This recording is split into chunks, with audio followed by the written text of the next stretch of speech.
A evolução não acontece apenas no nível espiritual, a matéria também evolui junto. O ser humano é como uma ponte entre dois polos, a consciência superior, ou aquilo que realmente somos em essência, e os corpos materiais, o físico, emocional e mental, que usamos para viver no mundo. Consciência superior, o eu real, a individualidade, é a parte perene, que aprende e cresce ao longo de muitas vidas.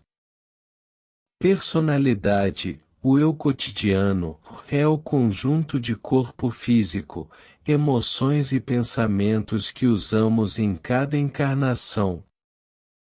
O processo evolutivo consiste em alinhar cada vez mais esses dois polos. A consciência superior tenta se expressar através da personalidade, e a personalidade vai se tornando mais refinada para refletir melhor essa essência. Esse é o sentido de o redimir a matéria, torná-la capaz de mostrar a luz interior. Etapas principais, ou simplificadas. Primeiras vidas, a consciência superior quase não consegue se manifestar, a personalidade domina. Vidas intermediárias, a consciência superior começa a influenciar mais fortemente, trazendo valores, intuições e direção. Terceira grande etapa, terceira iniciação, há uma fusão significativa entre a individualidade ou eu real e a personalidade. O ser humano passa a viver de forma mais consciente, alinhado com sua essência. Quarta grande etapa, quarta iniciação, ocorre a libertação da roda das encarnações.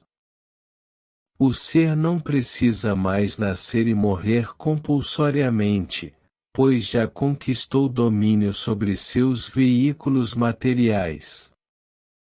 Nesse ponto, a monada, a nossa essência espiritual, absorve o eu real, a individualidade, assim como, ao final das encarnações, o eu real absorve as personalidades.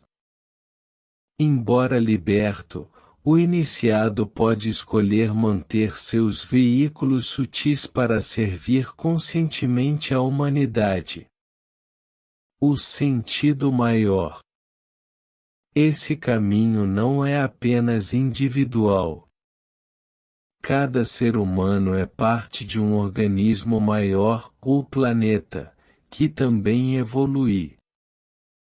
Assim como nós buscamos alinhar consciência e matéria, os próprios planetas e sistemas solares buscam se tornar sagrados, ou seja, expressar plenamente a consciência cósmica que os anima. Em resumo, a vida é um processo de integração.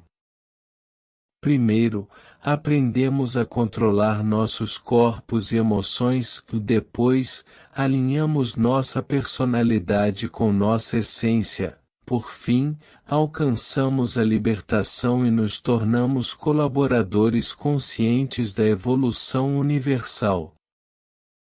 Do livro O Tratado sobre o Fogo Cósmico, Alice Bailey, página 256.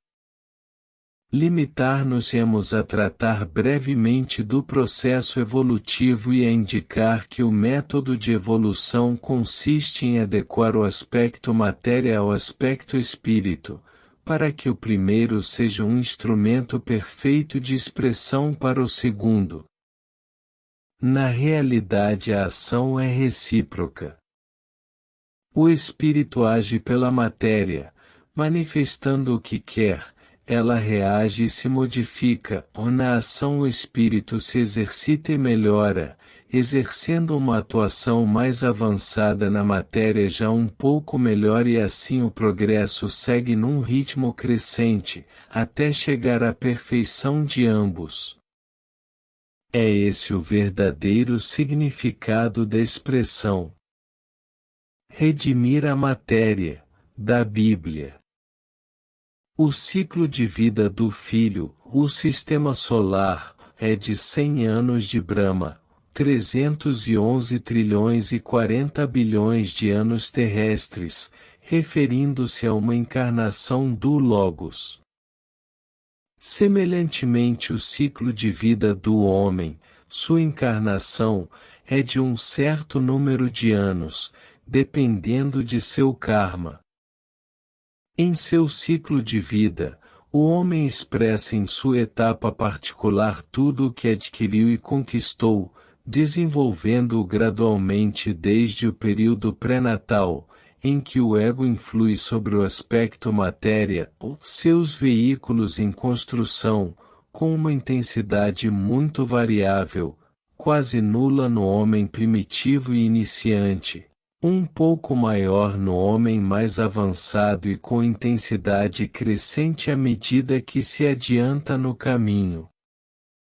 Prossegue o desenvolvimento com mais ênfase, quando o ego toma posse dos veículos.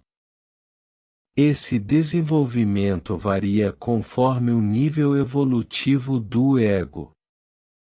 Ele deve desenvolver com mais plenitude a autoconsciência e, caso esteja progredindo normalmente, expressar-se com mais propriedade através de seus veículos. Em cada ciclo menor de vida, dentro do grande ciclo do ego, completa-se cada vez mais essa expressão. Os corpos são mais controlados e o ego passa a se realizar com mais consciência, até que chega a uma sucessão culminante de vidas, em que o ego domina rapidamente e assume total autoridade. A forma torna-se completamente adequada, dá-se a plena fusão dos dois polos, espírito e matéria, e a luz, fogo solar, e o calor e radiação do fogo por fricção, são vistos e sentidos em todo o ambiente. Durante o grande ciclo do ego, há vários ciclos de maior e menor importância, ou seja, ciclos de sucessão de encarnações em que o avanço é maior e ciclos em cujas encarnações a velocidade ou taxa de evolução é menor. Quando ocorre a fusão do espírito com a matéria, melhor dizendo, quando ocorre a fusão do ego com a personalidade na terceira iniciação, a adequação da forma às necessidades do ego é perfeita. Todavia o ego é a manifestação da monada de espírito, no plano causal, que é matéria, superior sim, mas matéria, para ela. Isso quer dizer que essa fusão espírito e matéria nessa etapa é relativa, sendo necessária outra fusão em nível mais elevado. Na iniciação seguinte, a quarta, o ego consegue a liberação da roda de encarnações, ficando totalmente livre dos planos físico, astral e mental. Aí a monada abandona a forma inferior ou a conserva, uma vez que ela mantém a tríade inferior, que é a base dos veículos inferiores, quando quer realizar um trabalho específico consciente junto à humanidade encarnada. Na quarta iniciação, os três fogos, elétrico, solar e por fricção, sintonizam-se perfeitamente e percebe-se com toda a clareza o esplendor e a glória do fogo solar. Elevemos esses fatos desde o homem, como unidade individualizada de consciência, até os grandes homens celestiais, os logos planetários, em um de cujos corpos o homem é uma célula. O corpo de expressão de cada logos planetário sagrado é um planeta sagrado. Eles perseguem o mesmo objetivo que o homem, só que num nível bem mais elevado. Na realidade, os logos planetários não sagrados, como o nosso, também perseguem o mesmo objetivo, nesse caso tornarem-se sagrados, o que implica uma iniciação cósmica maior.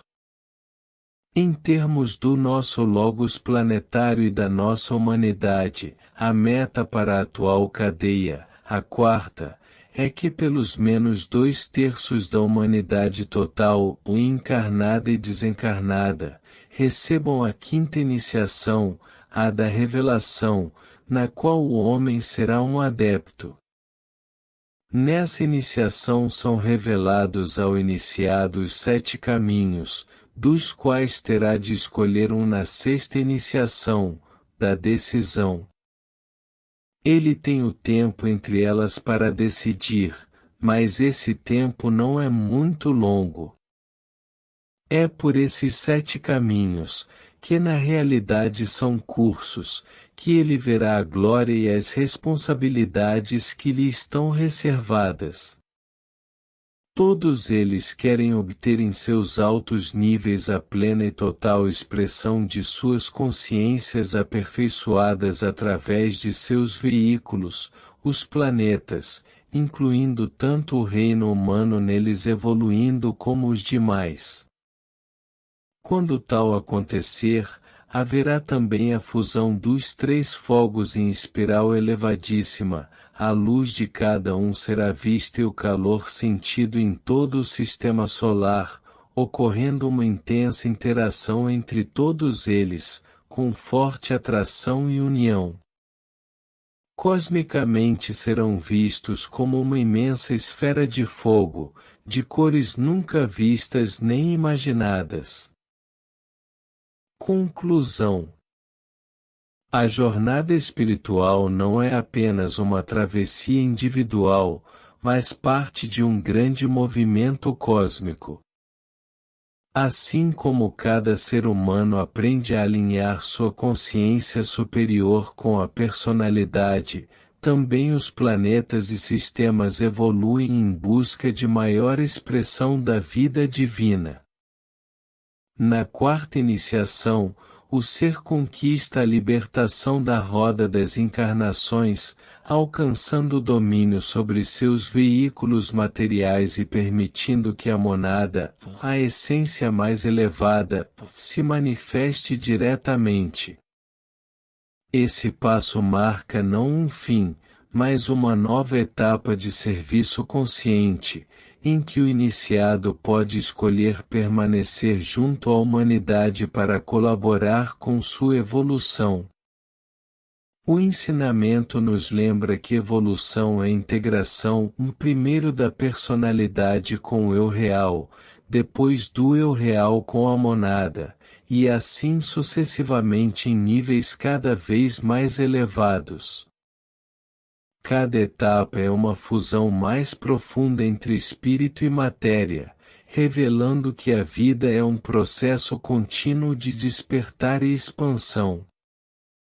Assim, o caminho espiritual não é apenas sobre libertar-se das limitações, mas sobre transformar-se em um canal de luz e consciência, participando ativamente da construção de um mundo mais harmonioso.